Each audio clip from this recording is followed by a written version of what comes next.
지역별 주간 테러 정보 아시아 태평양 중국 소식입니다. 7월 28일 신장 서부 지역에서 테러 등을 일삼아온 위구르족 분리주의 독립 세력 강경 노선인 ETIM이 아프가니스탄에 남아 거점 일부를 재건한 것으로 추정되고 있습니다.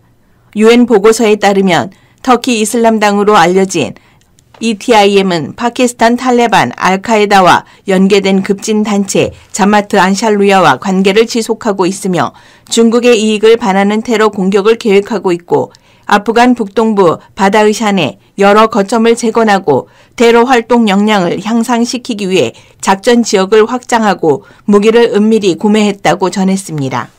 ETIM은 아프가니스탄과 시리아에 근거지를 두고 알카에다, 파키스탄 탈레반 등 다수의 무슬림 무장단체와 긴밀한 관계를 맺고 있으며 탈레반에 가장 가까운 동맹 중 하나입니다.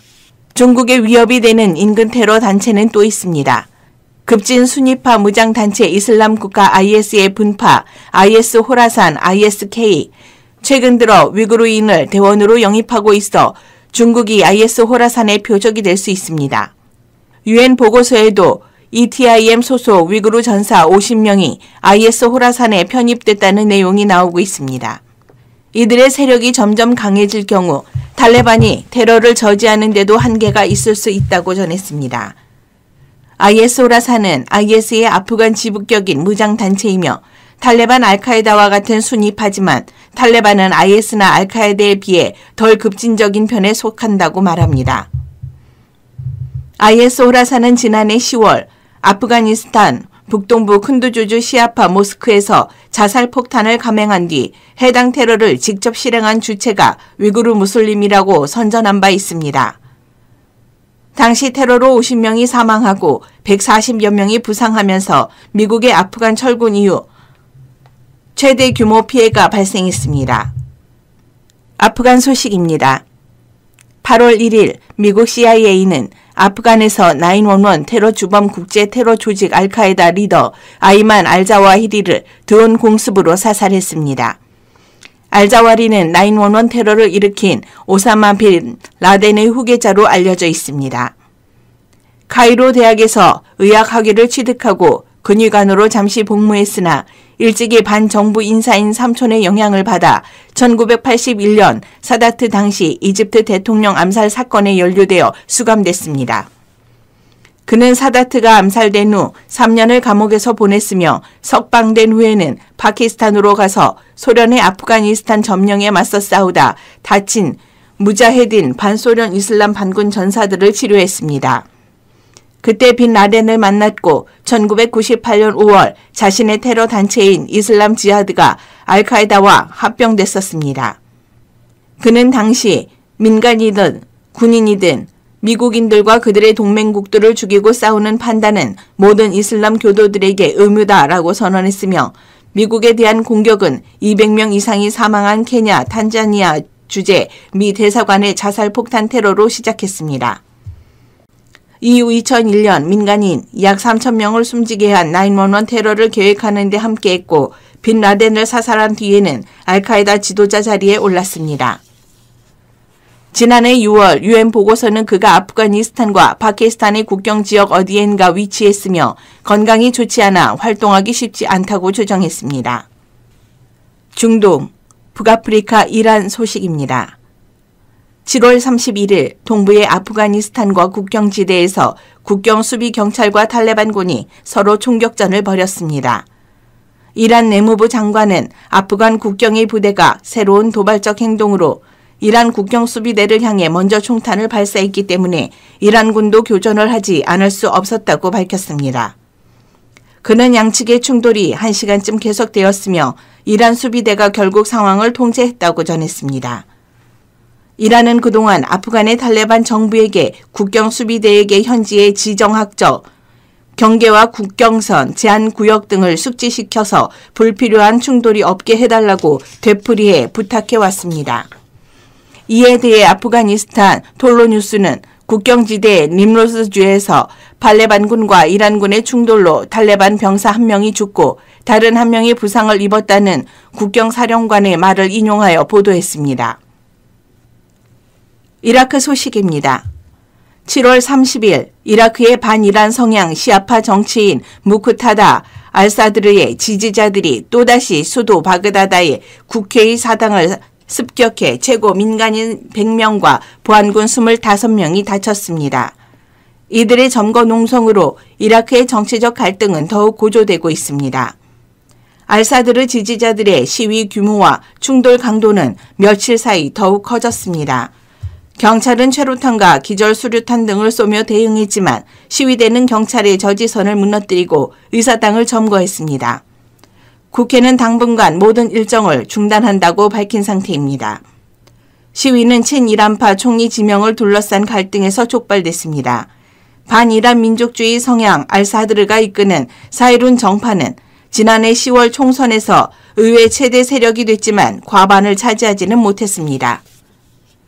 친이란파와 박이란파의 대결로 이라크는 2003년 이라크 전쟁 이후 가장 긴 정치적 공백 상태에 빠져 있습니다. 유엔은 추가적인 불안정에 대한 우려를 표명하고 모든 정파의 이라크 지도자들이 조금씩 양보해 긴장을 완화할 것을 촉구했습니다. 시리아 소식입니다. 7월 28일 이슬람 국가가 점령했던 북부 도시 만비즈에서 안매장 시신이 29곳 발견됐습니다. 하수도 공사 중 시신이 무더기로 나온 곳은 과거 IS가 감옥 용도로 쓰던 반비즈 호텔 인근입니다.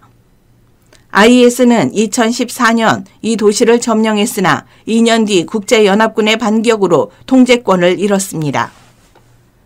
인권관측소는 이들 시신이 IS에 의해 납치 살해된 희생자들로 추정된다고 밝혔습니다.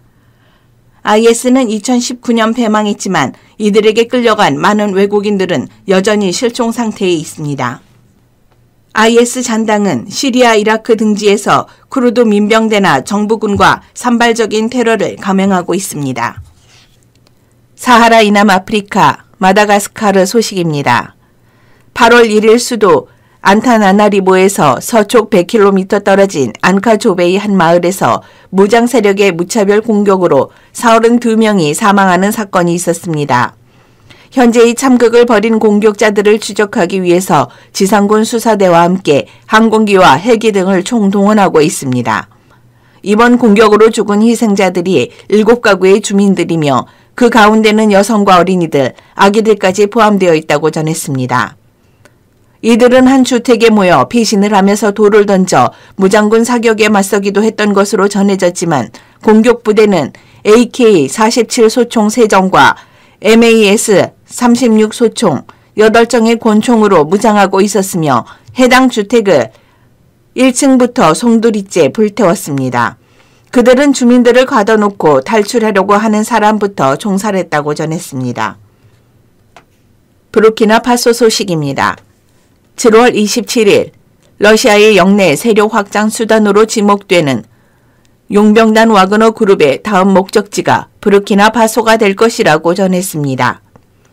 와그너 그룹은 블라디미르 푸틴 러시아 대통령의 최측근이 운영하는 용병단으로 러시아의 해외 세력 확장을 물밑에서 돕는 사조직으로 알려져 있습니다.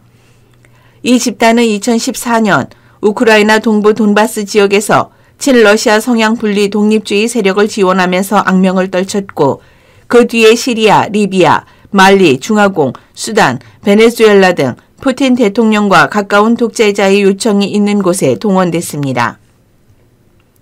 다음 행선지로 지목된 부르키나파소는 올해 1월 쿠데타 정권이 들어선 뒤 소요가 계속되고 있습니다.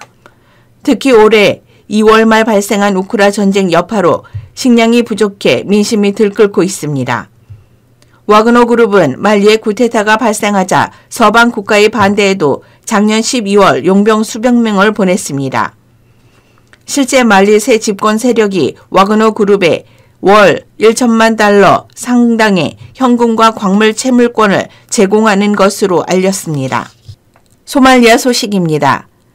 7월 27일 남부 두 도시 로어샤벨레 지역의 마르카시와 아프고에시에서 자살폭탄 테러범의 폭탄 공격으로 최소 19명이 사망하고 23명이 부상했습니다.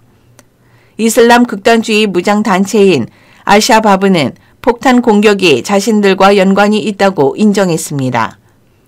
알샤바브 극단주의 단체는 지난 수개월 동안 정부군이 중부와 남부 지역에서 집중 소탕 작전을 벌이자 이에 맞서 공세를 강화하고 있다고 전했습니다. 이 가운데 에티오피아 정부는 지금까지 무장대원 209명 이상을 사살했다고 밝혔습니다.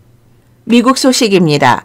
7월 25일 미국 언론은 코로나19 상황이 본격화한 미국 소식입니다.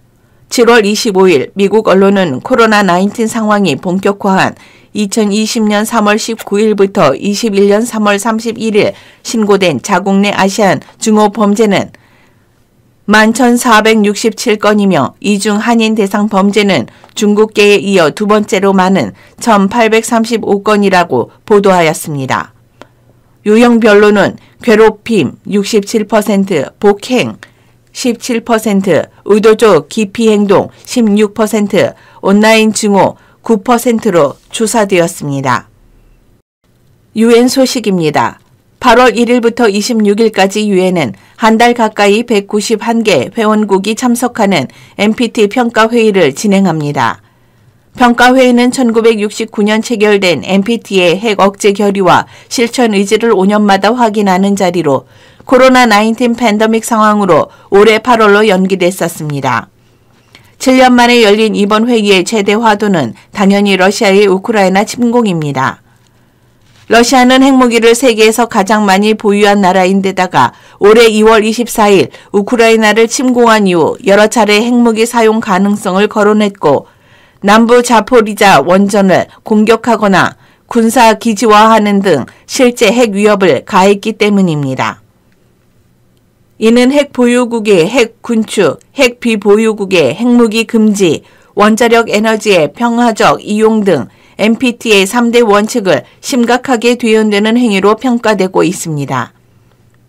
유엔 사무총장은 중동 지역과 한반도에서부터 러시아의 우크라이나 침공에 이르기까지 세계 곳곳에 핵 위기가 골마가는 이 시기에 1만 3천 개의 핵무기가 전 세계의 무기고에 보관되어 있다고 말했습니다. 또한 이란의 핵 개발과 함께 북한 핵 문제에 관한 우려도 쏟아졌습니다. 북한의 모든 핵실험과 탄도미사일 기술을 사용한 발사, 관련 활동을 유엔 안보리 결의에 따라 중단하라고 밝혔고 국제원자력기구 사무총장도 한반도 상황은 심각한 우려 사항이라고 전했습니다. 북한은 NPT 체제를 악용해 공개적으로 핵무기를 개발하는 유일한 나라이며 올해만 31차례나 탄도미사일을 발사한 북한이 7차가 될 추가 핵실험 준비를 마쳤다고 전했습니다. 지금까지 지역별 주간 테러 정보 27호였습니다.